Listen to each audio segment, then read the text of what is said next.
I was born on November 21st, 1981, as the middle child of three boys. We spent much of our early lives at my grandma's house, who we called Nana. She was with us every day after school until my parents came home from work. Nana encouraged my creativity by hanging my work on the fridge. This positive reinforcement is what led me to become an artist. Because of this close association with the love and support of my grandmother, art became the space where I felt safe and comfortable. I maintained that relationship with art throughout my education, eventually making it into art college. As I became politicized through the anti-war movement in the early 2000s, so too did my artwork. After graduating art college, rather than finding a job in an art field, I sought to utilize my skills in the community. Working with nonprofits and community organizations gave me a better understanding of the institutional oppression embedded in society and how authority maintains these systems. It's here where I found a communal sense of belonging in workshops, political actions, and community events. Youth advocacy was my favorite part of community organizing, and so youth art education was a logical progression. I realized that many of my political beliefs regarding education were reflected in the philosophy of culturally relevant teaching at Cal State Long Beach. Students should see themselves in the examples used so that art is not seen as something foreign, but as an expression that is natural to them. When art is revealed as a component of their own identity, students will feel comfortable with the material as an extension of themselves. Every student is born with creativity, and it must be developed so that it doesn't atrophy as our students transition into the business-centered world of adulthood. Adolescent youth are at a vulnerable place in their lives in terms of physical, emotional, and social development. During this transition from childhood to adulthood, they are taken from familiarity of elementary school and thrown into an unfamiliar setting with new peer groups and figures of authority. In order to navigate this new social order, students need the safety and support of caring teachers.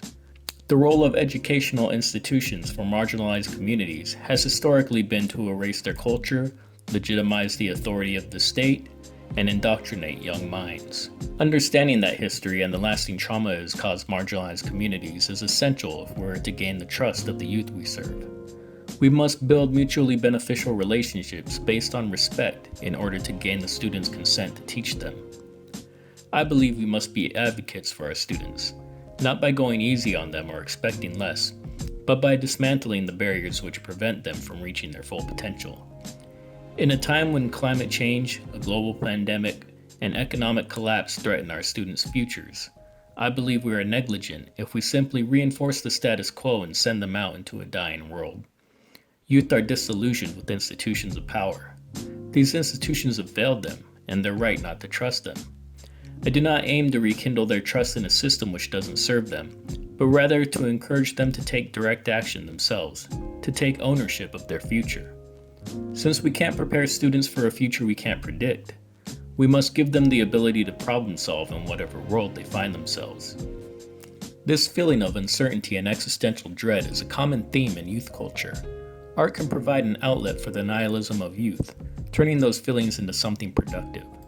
My project addresses alienation by offering a coping mechanism in the form of meditation and ancestral connection. Like our adolescent students, we too are vulnerable. We are navigating unfamiliar territory as our emotional and social well-being is strained. We are thrusted into the void, and our prescribed leaders offer no solace. It's in these times when we can use art as a meditative tool to offer us assurance. After completing my Meet the Artist presentation on Agnes Aureliano, I came across the fact that we shared the same birthday. That might be one of the reasons I was subconsciously drawn to her. Having lost my father and Nana both within the past 4 years, I was inspired by her use of ritual art to cope with the death of her parents and sister. As she recalls, the purpose of ritual art is to exorcise your demons. Aureliano was able to turn her tragedy into a community resource by creating a venue for local artists upon the ruins of her ancestral home. The spirits of her ancestors who died in that location aided in her transformation from grief to empowerment, as the venue itself transformed from cinders to community space. Part of combating the dread of uncertainty is creating a structured setting. One way to create structure is through ritual. The focus of ritual art is on the creation of the piece rather than the aesthetics of it. The process itself is a meditation. The structure of ceremony can alleviate the anxiety that uncertainty creates. While youth crave freedom, they also need structure. It is through structure that they feel secure and safe enough to venture out and take risks. Structure gives youth a sense of safety, knowing there will be someone to guide them and catch them if they fall. Structure gives students the freedom to make mistakes and learn from them. A student who does not have this structure does not feel safe and hence cannot feel free. Freedom is the ability to make choices without fear. By establishing a ritual of meditative practice, I aim to create some semblance of structure and meaning for my students. So how do we use art to provide spiritual protection? For Agnes Aureliano, it was in resurrecting deities that represented the sacred feminine to her. She created gods that provided what she thought was lacking in the world. These gods represented the forgotten values of nurturing, inclusivity, generosity, compassion, and caring. For me, I am seeking protection against disease and contamination. Anytime I go outside or find myself coughing, I'm struck with paranoia. The possibility that I may have come into contact with something is a very real threat that many of us are dealing with on a psychological level. We're losing sleep, we're unmotivated, and we're worried about our loved ones. We search for information on how to safeguard ourselves and others. We look for any type of defense which might protect us. Ancient peoples would use amulets to protect them against danger and disease. And when they wanted to protect an entire building against unseen threats, people utilized the power of the unsuspecting wind chime. The purpose of wind chimes and wind bells was originally to deter evil spirits and deflect misfortune. They first appeared in 2nd century India as small bells run by the wind. They eventually took metal chime shape in China and were later made of glass in Japan. Wind chimes are still used in many parts of the world today to protect people and ward off evil spirits. They are often hung with intention outside houses or temples. Some practitioners of New Age medicine say that the sound of wind chimes resonate with your subconscious and that different sounding chimes resonate with different people. Longing for ritual protection from unknown forces during this pandemic, I have turned to this ancient art form to protect me. I have decided to construct my wind chime using some of the belongings of my Nana who passed away a couple years ago. She is most responsible for me becoming an artist. I'm currently living in her house, so it feels right to bring her voice back to this space. In this way, my wind chime is the non-representative portrait of a loved one.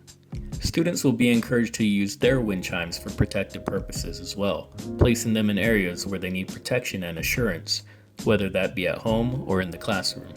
For my lessons, students are going to make a wind chime out of found objects. Traditionally, you would want these objects to be made out of metal or glass so that they make a sound when they hit each other, but it's not a requirement for this project. If a student wants to make their wind chime out of old shoes that have sentimental value to them, that's fine as well. First, we would go over the anatomy of a wind chime so that students are familiar with the academic language. Now typically your cap would have a bunch of holes in it. There's a hole to hang the wind chime from and holes to string the chimes through. In this case, since students are using found objects that they probably can't put holes through, we're going to repurpose the design of a macrame plant hanger as the way to hang our wind chime without having to destroy our found object. In my demonstration, I'll show students how to construct a macrame plant hanger for their cap and how to hang their striker, chimes, and wind sail from it. So let's get started. We'll need our found objects along with string, measuring tape, and a pair of scissors. I'm using a medium thickness of string because it will grip my objects better than a thin wire. First, we're going to measure our string to 80 inches. This length determines how low your wind chime will hang. Make sure you hold the string against the tape measure as you feed the tape out so that you don't lose your place measuring the length of the string. Even though 80 inches is probably too long, I figure it's better to have too much string than too little, because I can always adjust the height of my wind chime later if I think it's hanging too low. Spoiler alert, it is. So you can cut your string to maybe 60 inches if you're a risk taker. Also, make sure you lock your tape measure once you're ready to cut your string, or it'll retract on your hand.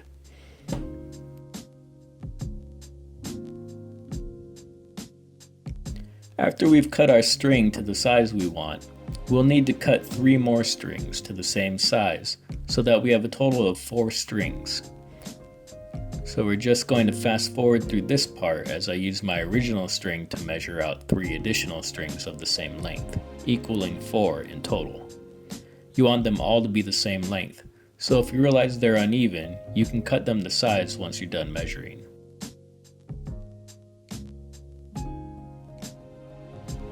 Next, we're going to lay all 4 strings out. Fold them in half to find the center.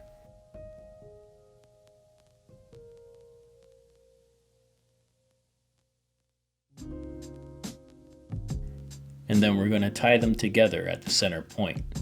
Make sure this knot is tight. This will create 8 strings of equal length.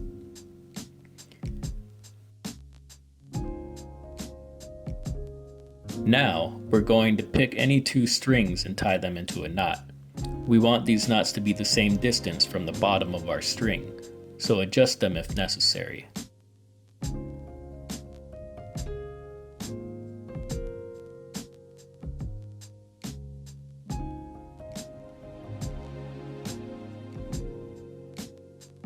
Next, we're going to skip the first string and tie each adjacent string together. So for example, we're going to tie string 2 to string 3, string 4 to string 5, and so forth. We skip the first string because once we reach the last string, then we're going to tie that to the first.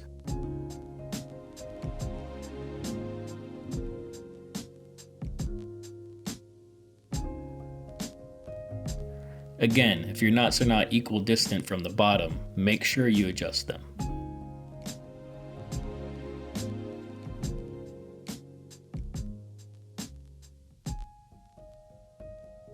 Finally, we're going to tie a knot at the bottom and pull it tight.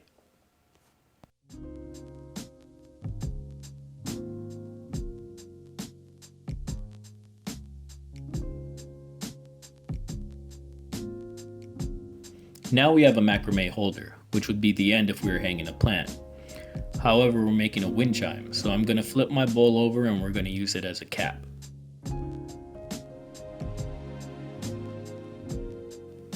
In the middle of our chime, we want to hang the striker directly below the cap. This is what's going to hit your chimes when the wind blows. If your striker has holes in it, you can just feed the string through and tie it to the bottom of your cap.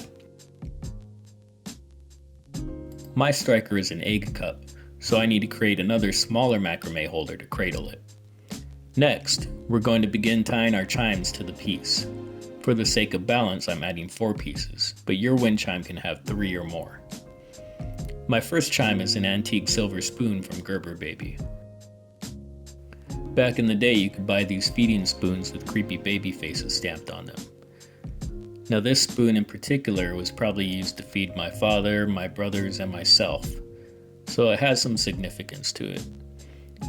But since it doesn't have any holes, I'm going to tie it upside down so that the string doesn't slip. We're going to tie this chime just behind the knot of the macrame so that it doesn't slip down towards the center. My next chime is also a spoon, but this one is stainless steel, so it should produce a different sound since metals have different densities. The sounds that different materials make is something you want to consider when constructing your wind chime. It also has holes in the top, so it'll be easier to hang. I'm going to hang this one right side up. And we're going to attach this chime in the same way, tying it behind the knot so it doesn't slide towards the center. The third chime is this chrome beater from a hand mixer my Nana would use when she baked us cookies. I have fond memories of this piece because cookies. I'm going to attach it just like the others, leaving the string. Once we hang our final chime, we can come back to clean it up and cut off the loose strings. My final chime is a brass tag from Pearl Harbor where my grandfather was stationed during World War II. My Nana used it as a keychain. You can see it's embossed with the words NAS Pearl Harbor C-35. I have no idea what that means, but I thought it would be nice to include since it held significance to her. Also, since this item is brass, it will lend a different sound than the silver and stainless steel we already have in our chime. We want to either raise or lower our chimes so that they're within distance of the striker. Then we're going to cut off all of our loose ends. Lastly, I'm going to include this decorative butterfly as a wind sail just below my striker.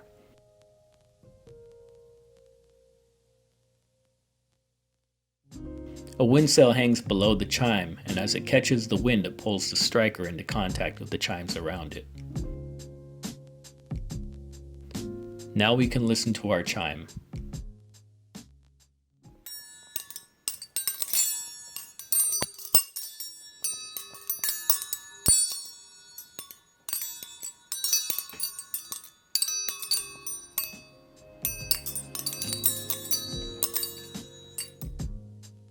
While it might not be the best looking work of art I've ever done, it does fulfill the objective of ritualistic art. Searching for materials in my house was a chance for me to rummage through old memories and even discover new objects I didn't know existed. It brought me some semblance of closure and comfort. Having these objects around does remind me that my loved ones are also close and looking out for me. To me, constructing the wind chime of my Nana's possessions fulfilled a need I had for protection. Students will have different purposes for their wind chimes. Perhaps they want to attract fortune or ward off bad grades. Whatever the purpose, they will find household objects which represent that for them. The purpose of this project is to give students the sense that they have some control over their lives. Rather than going out and buying materials for that, they're taking inventory of the powerful objects that they already possess, and utilizing those pieces of themselves as the main components of the art. With this project, I'm not just trying to highlight a problem, but provide a solution for my students. In times like this, when we feel powerless, our students feel just as vulnerable. So the goal behind using objects, which they have a personal connection to, is to empower them. By populating their space with objects that carry great significance, hopefully we're able to create some level of comfort for them. Rather than continue the historical trend of separating students from their culture, we want to strengthen those connections. We want them to embrace who they are, where they come from, and to carry that power with them throughout their educational journey.